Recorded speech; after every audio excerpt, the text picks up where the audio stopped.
10 years ago, when I began in this process, there was a term that really enthused me, and that term was the kitchen militia. Congratulations to the state of Washington. I think you've got an outstanding kitchen militia. I grew up in Orange County, California. When I was 10,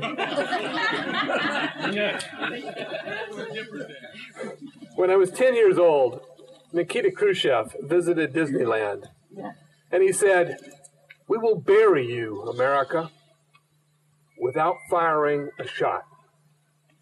Later in that same year, 1959, he repeated this statement at the United Nations while slamming his shoe on the table.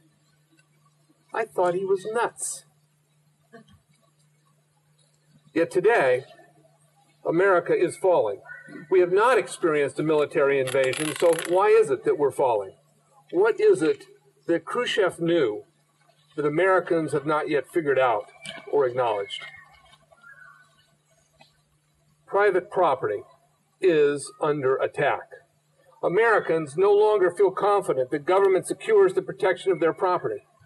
Instead, policies are being implemented throughout our American government which actually attack the idea of private property. Globalist philosophy has swarmed all branches and all levels of American government. Is there a connection between globalism and the loss of our rights?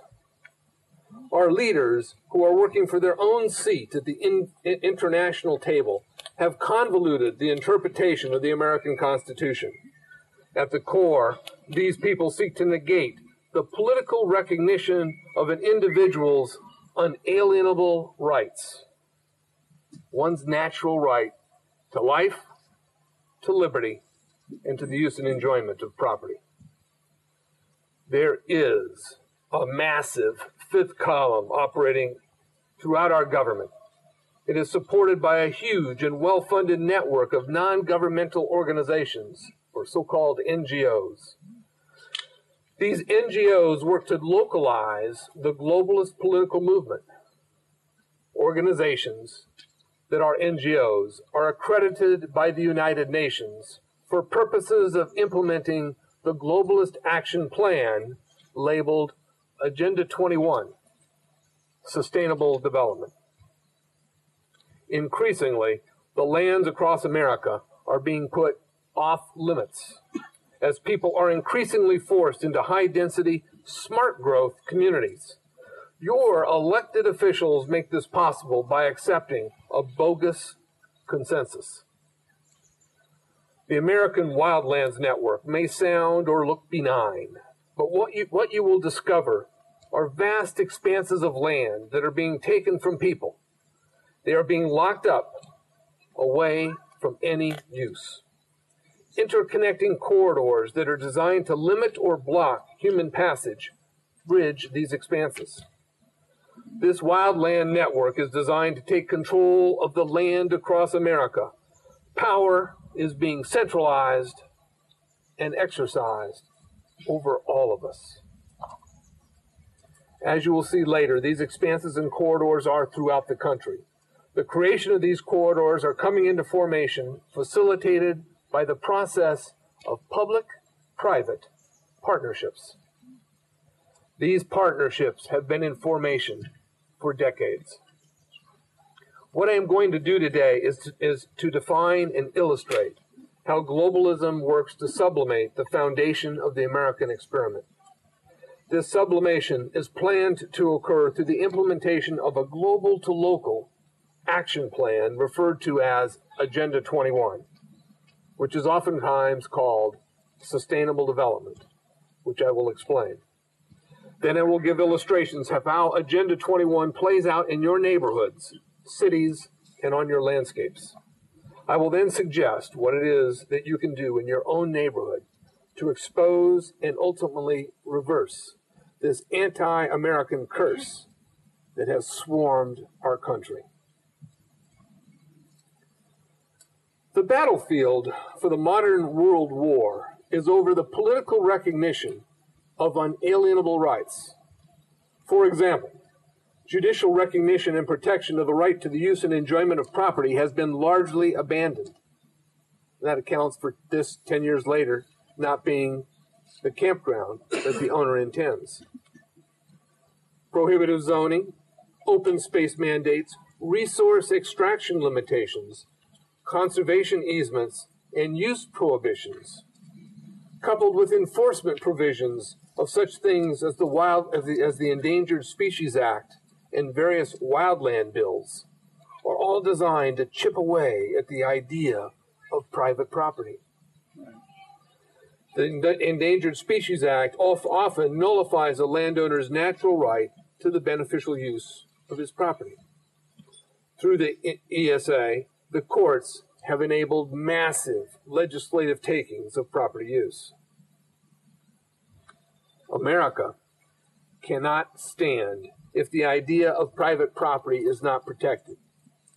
As George Washington said, private property and freedom are inseparable. And yet, the United Nations position on individual land ownership is clearly the opposite. Land is to be held or controlled by government and its partners, not by individuals. There is an organized globalist assault on the individual and upon the system of government that supports individual rights. Global organizations such as the World Bank and the World Trade Organization have taken control over our nation's trade policy. Multinational corporations work with global political organizations to establish a unified global economic system of distribution that works to establish and implement the stated goal set forth in the Earth Charter. That goal is to, quote, equalize wealth within and between nations. Can a nation remain sovereign if it has bequeathed its trade policy to foreign entities in the name of globalism and the equalization of nations? The 20th century saw a continuum of action designed to lead us to where we are now and to where it is that we are headed.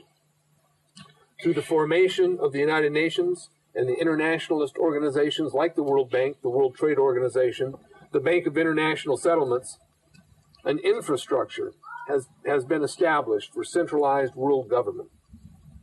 We are now within the grasp of global governance.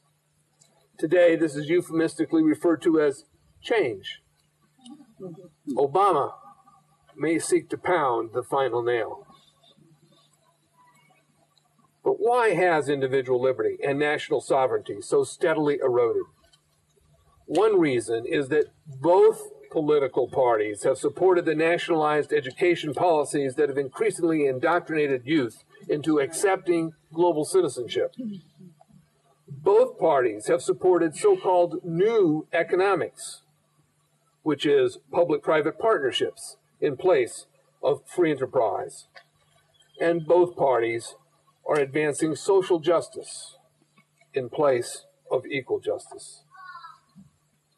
Until recently, most Americans thought we could simply throw the bums out when the federal government got off track and elect the other party. But that no longer works. Both parties have spent America to the verge of dollar oblivion, and both support the essential tenets of globalism, meaning they both support the United Nations Action Plan for World Government, known as Agenda 21, the agenda for the 21st century. Agenda 21 is also known as Sustainable Development, which uses environmental protection as its excuse for transforming our systems of government and economics.